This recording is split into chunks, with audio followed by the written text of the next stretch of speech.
నమస్కారం. చిట్ట చివరికి ఇరాన్ క్రూర భరణాధికారి అయినటువంటి ఖుమేని యొక్క అంతం ఇలా ముగుస్తుందని చాలా కాలంగా ప్రపంచంలోని చాలా మంది మానవతావాదులు, ఇస్లామిక భీకర క్రూర భరణాధికారుల యొక్క అంతం ఇలాగే జరుగుతుందని ఆశించినటువంటి వాళ్ళు నిజంగా కూడా ఈరోజు ఒక శ్వాస పీల్చుకున్నటువంటి సందర్భం అని చెప్పవచ్చు. ఇది చాలా సున్నితమైనటువంటి విషయం అని చాలా మంది తమ యొక్క భావాన్ని వ్యక్తపరచవచ్చు. కానీ ఇజ్రాయిల్ మరియు అమెరికా సంయుక్తంగా నిర్వహించినటువంటి ఈ దాడిలో వాళ్ళు ఖచ్చితమైనటువంటి సమాచార సేకరణ వల్ల, ఎందుకంటే ప్రపంచంలోనే అతి రహస్య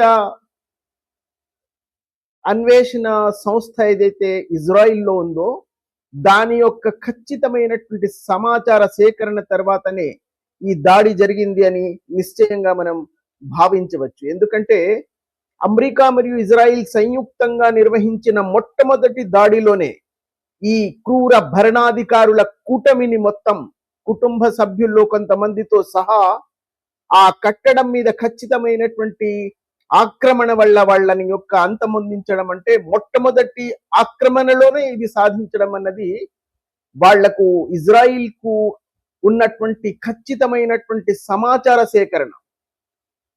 దానికి కారణం ఆ దేశంలో ఉన్నటువంటి రహస్య అన్వేషణ ఏజెన్సీ, రహస్య అన్వేషణ సంస్థ వాళ్ళది ఏదైతే ఉందో మొసాద్, దాని చరిత్ర తెలిసిన వాళ్ళకి ఇది చాలా అద్భుతం ఏమీ కనిపించదు.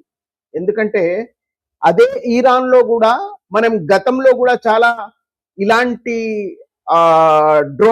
డ్రోన్లతో ఖచ్చితమైన వ్యక్తులను ఖచ్చితమైన చోట వధించినటువంటి చరిత్ర కలిగినటువంటి దేశం ఆ సంస్థకు, ఆ దేశంలోని ఆ సంస్థకు ఉంది.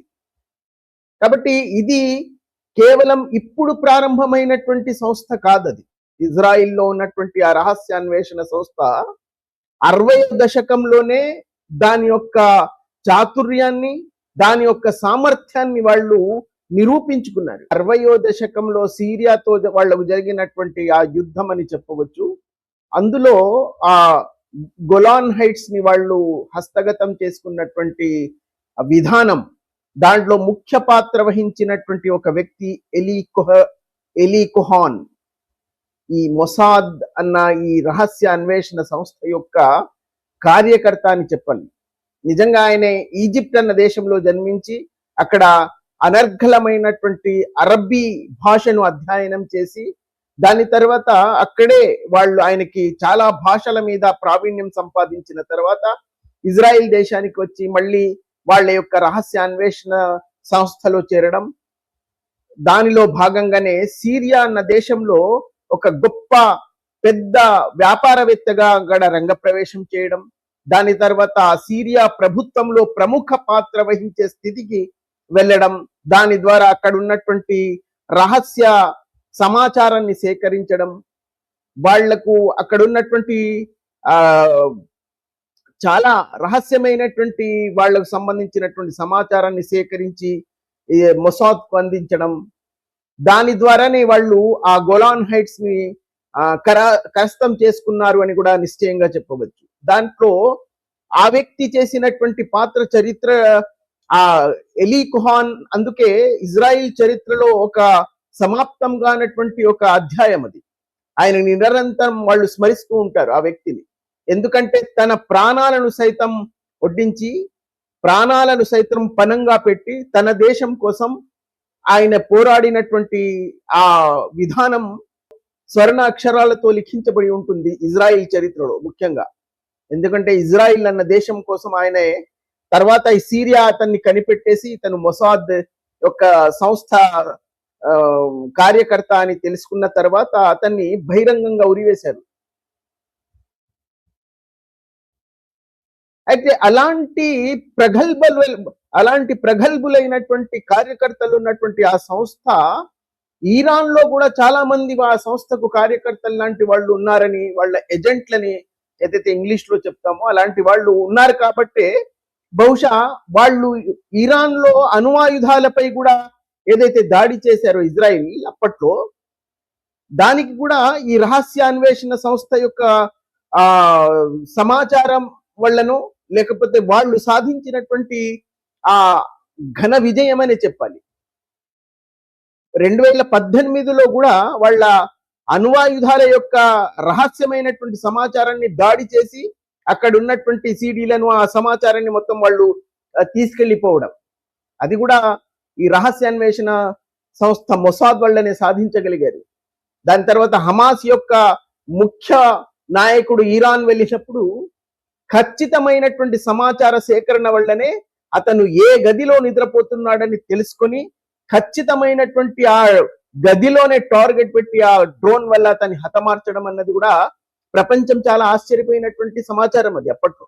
కానీ మొసాద్ యొక్క చరిత్ర తెలిసిన వాళ్ళకి అది పెద్ద విషయం ఏమి కాదు. ఎందుకంటే ఒకప్పుడు యుగండా అనుకుంటాను ఒక విమానంలో వాళ్ళు హైజాక్ చేసి చాలా మంది యూదులను ఒక విమానంలో కిడ్నాప్ చేసి తీసుకెళ్లి అక్కడ పెట్టారు. ఈ అమీన్ భరణాధికారిగా ఉన్నటువంటి కరుడు గట్టిన భరణాధికారి వాడి ఆ విమానాశ్రయంలో తీసుకెళ్లి చాలా మందిని హైజాక్ చేసి విమానం తీసుకెళ్లి అక్కడ పెట్టుకున్నారు. కానీ ఆ విమానాశ్రయం యొక్క నిర్మాణమే ఇజ్రాయిల్ కి చెందినటువంటి ఇంజనీర్లు చేశారు కాబట్టి దానికి సంబంధించినటువంటి పూర్తి మ్యాప్ వాళ్ళ దగ్గర ఇజ్రాయిల్లో ఉంది.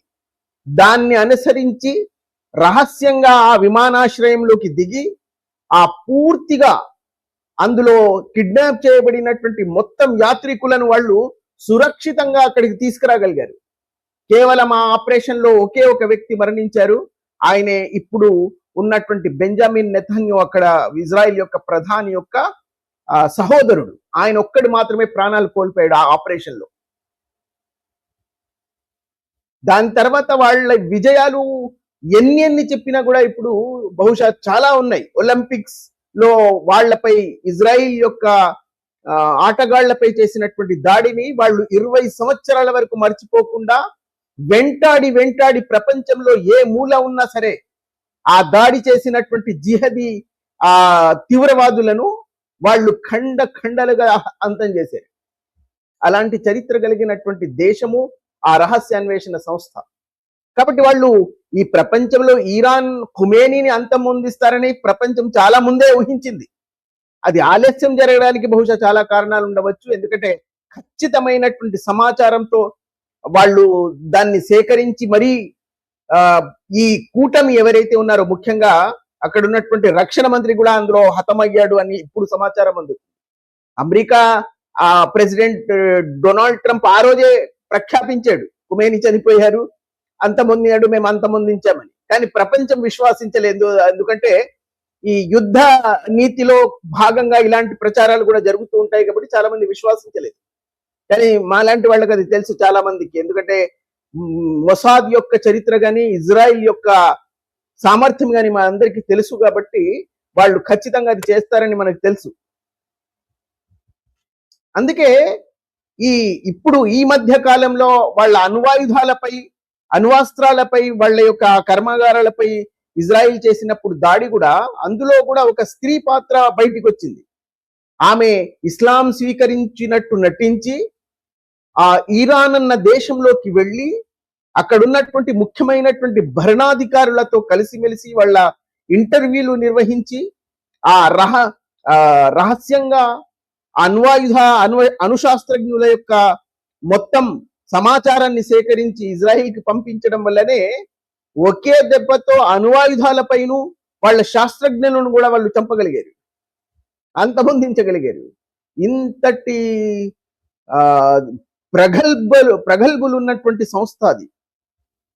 ఇప్పుడు ఎందుకంటే ఇప్పుడు కూడా ఈ ఇరాన్ లో ఖుమేనీని అంతమొందించినంత మాత్రాన, ఎందుకంటే ఇంతకు ముందు చాలా దేశాల్లో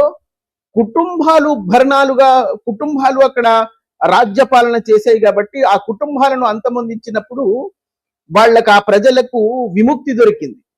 కానీ ఇక్కడ అలా కాదు. ఈ ఇప్పుడు ఖుమేనీ యొక్క కుటుంబంలోనే అక్కడ తర్వాత ఖుమేనీగా ప్రఖ్యాపించబడుతున్నప్పటికీ వాళ్ళు సృష్టించుకున్నటువంటి ఆ విషవలయం చాలా పెద్ద పిరమిడ్ అని చెప్పాలి. అది కేవలం ఈ ఖుమేని యొక్క కుటుంబాన్ని అంతమొందించినంత మాత్రాన అక్కడ అక్కడ ఉన్నటువంటి భరణ మార్పిడి జరుగుతుందని ఊహించడానికి అవకాశం లేదు. ఇజ్రాయిల్ గాని అమెరికా గాని అక్కడ భరణ మార్పిడి ఆశిస్తున్నారు. ఎందుకంటే ఖుమేని లాంటి వాళ్ళు కాకుండా కాస్త అమెరికాకు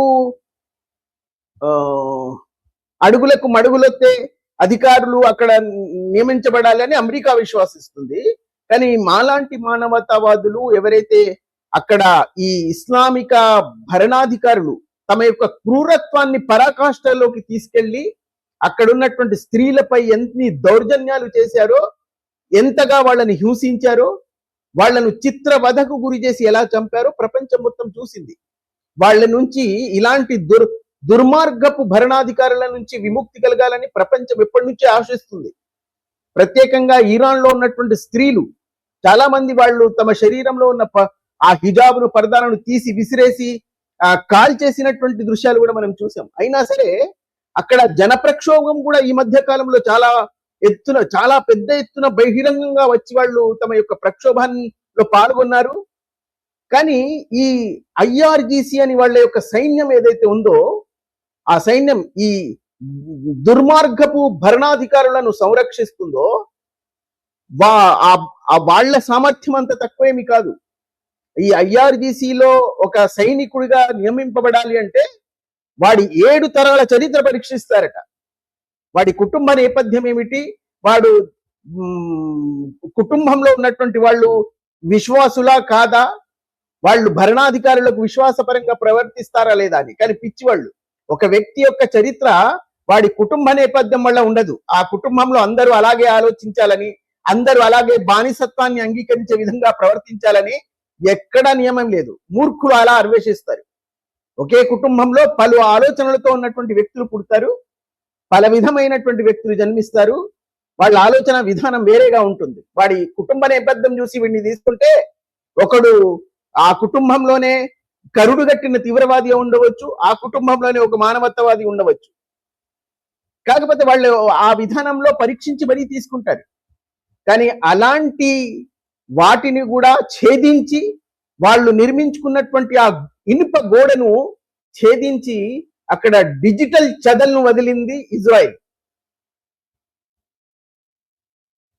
పైగా ఈ ఖుమేని యొక్క సమాచారాన్ని వాళ్ళు ఎక్కడ నివసిస్తున్నారు, ఏ సమయంలో ఏ కట్టడంలో ఉంటారు అన్న సరి అయిన సమాచారం బహుశా రావణాసురుడి యొక్క బలహీనతను రాముడికి అందజేసిన విభీషణుడిలాగా ఎవరో ఒకరు ఈ మొసాద్కు చెందినటువంటి వార్తాహరులు, నిజంగా విభీషణుడి పాత్ర వహించినటువంటి వార్తాహరులు ఎవరో ఉండి ఉంటారు నిశ్చయంగా. ఆ ఖుమేని యొక్క కుటుంబంలో ఖుమేని యొక్క అంతర్గత వ్యవహారాల్లోనే ఎవరో ఒకరు ఉండి ఉంటారు విభీషణుడు లాంటి వాళ్ళు. ఆ రావణాసురుడి యొక్క బలహీనత రాముడికి అందజేసినట్టు ఈ ఖుమేని ఎప్పుడు ఎవరెవరిని కలుస్తారు, ఏ కట్టడంలో ఉంటారు అని ఖచ్చితమైనటువంటి సమాచారాన్ని ఈ విభీషణుడి రహస్య సంకేతాన్ని అందుకొని వాళ్ళు ఖచ్చితమైనటువంటి ఆ మిజైల్ ని పంపించి ఆ కట్టడాన్ని మొత్తం ధ్వంసం చేయడం వల్లనే ఇది సాధ్యపడింది. పైగా ఇజ్రాయిల్ అన్న దేశం సాంకేతిక పరంగా ఆర్టిఫిషియల్ ఇంటెలిజెన్స్ లో, నిర్మిత బుద్ధిలో ప్రపంచంలోనే ప్రథమ స్థానంలో ఉన్నారు వాళ్ళు. అందుకే ఈ విభీషణుడి సాంకేతిక సంకేతం అందుకున్న తర్వాతనే, అంటే విభీషణుడి సాంకేతిక సంకేతం అన్న పదం నేను ఎందుకు వాడుతున్నా అంటే, బహుశా చాలా మందికి విభీషణుడి పాత్ర తెలియనటువంటి వాళ్ళు ఉండి ఉండవచ్చు. రావణాసురుడిని రాముడు వధించినటువంటి దాంట్లో విభీషణుడి పాత్ర చాలా ఉంటుంది. రావణాసురుడి యొక్క బలహీనతను రాముడికి అందజేసినటువంటి వాడే విభీషణుడు. రావణాసురుడి బలహీనత ఏమిటంటే వాడి ఆయుపట్టు, అమృతం ఉండే నాభిస్థానం గురించి విభీషణుడు రామునికి తెలియజేసినటువంటి ఆ రహస్య సమాచారం వల్లనే రాముడు రావణాసురుడిని వధించగలిగారు అని ఒక కథ ఉంది. అలాగే ఈ ఖుమేని యొక్క చలనాలను, ఆ వాళ్ళు ఏ కట్టడంలో ఎప్పుడు ఉంటారు, ఎవరెవరితో ఉంటారు అన్న ఆ వాళ్ళ యొక్క సాంకేతిక నైపుణ్యంతో ఆ సాంకేతిక సంకేతాన్ని ఇజ్రాయిల్ అన్న మొసాద్ అన్న సంస్థకు అందించినటువంటి విభూషణుడు ఎవరో ఉండి ఉంటారు. నిశ్చయంగా ఆయనని ప్రపంచం మొత్తం సల్యూట్ చేయలేదు. ఎందుకంటే ఇలాంటి క్రూర ఇస్లామిక భరణాధికారులను వధించినందుకు. కానీ దానివల్ల మనం ఏదో గొప్పగా సాధించామని చెప్పడానికి లేదు. ఇరాన్ ప్రజలు ఎవరైతే మానవత్వం వైపు వెళ్ళడానికి, ఇలాంటి క్రూర భరణాధికారుల నుంచి, ఇస్లామిక తీవ్రవాదం నుంచి విముక్తి పొందాలనుకుంటున్నారో అది నిజంగా సాధ్యపడుతుందా అంటే అది సందేహాస్పదమే. వీళ్ళు అమెరికా గాని ఇజ్రాయెల్ గాని అక్కడ భరణ మార్పిడి మాత్రమే ఆశిస్తున్నారు. భరణ మార్పిడి అంటే ఈ ఖుమేనీ లాంటి కరుడుగట్టిన ఇస్లామిక తీవ్రవాది లాంటి మరో ముసోడు రావచ్చు. వాడు ఖుమేనీ కంటే ఇంకా క్రూరుడై ఉండవచ్చు. కాబట్టి అక్కడి ప్రజలకు ఇలాంటి ఇస్లామిక తీవ్రవాదం నుంచి, కరుడుగట్టిన నియమాల నుంచి విముక్తి పొందగలుగుతారా అన్నది కూడా సందేహాస్పదమైనటువంటి విషయమే. అక్కడి ప్రజలు చాలా సంవత్సరాలుగా ఎన్నో పోరాటాలు చేశారు, ఎన్నో ప్రతిషేధాల్లో వాళ్ళు పాల్గొన్నారు, ప్రాణాలు కోల్పోయారు. ఈ ఐఆర్జీసీ అన్న ఈ కరుడుగట్టిన తీవ్రవాద సైన్యం చాలా మందిని చాలా దారుణంగా అణిచివేసింది. నిర్దాక్షిణ్యంగా చాలా మందిని చంపేసింది. ఇప్పుడు ఈ ఖుమేనీ చనిపోయినంత మాత్రాన, వీడిని వధించినంత మాత్రాన ఇరాన్ ప్రజలకు విముక్తి దొరుకుతుందని, వాళ్ళు స్వేచ్ఛవాయు పీల్చుకోగలుగుతారని, అక్కడ మానవత్వం విరజిల్లుతుందని భావించడానికి కూడా అవకాశం లేదు. కానీ ఏది ఏమైనప్పటికీ ఇలాంటి కరుడుగట్టిన మత తీవ్రవాదిని వధించడం అన్నది ఒక గొప్ప విషయమే. చాలా మంది ప్రపంచంలో ఈ ఇస్లామిక కరుడుగట్టిన తీవ్రవాదాన్ని అభినందిస్తూ ఈ ఖుమేనీ లాంటి కరుడుగట్టిన తీవ్రవాది చనిపోయినందుకు కన్నీళ్లు కారుస్తూ ఉండవచ్చు. ఎందుకంటే అది వాళ్ళ మత విశ్వాసం కాబట్టి.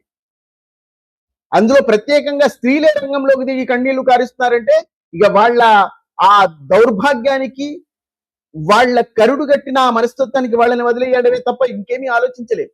కానీ లక్షలాది మంది స్త్రీలు ఇరాన్లో అలాంటి స్వేచ్ఛవాయువు పీల్చుకోవాలని, ఇలాంటి కరుడుగట్టిన ఇస్లామిక తీవ్రవాదుల చేతుల్లో నుంచి విముక్తి పొందాలని ఆశిస్తున్నారు. వాళ్లకు విముక్తి దొరుకుతుందా లేదా అన్నది ఇప్పుడు కాలమే నిర్ణయించాలి.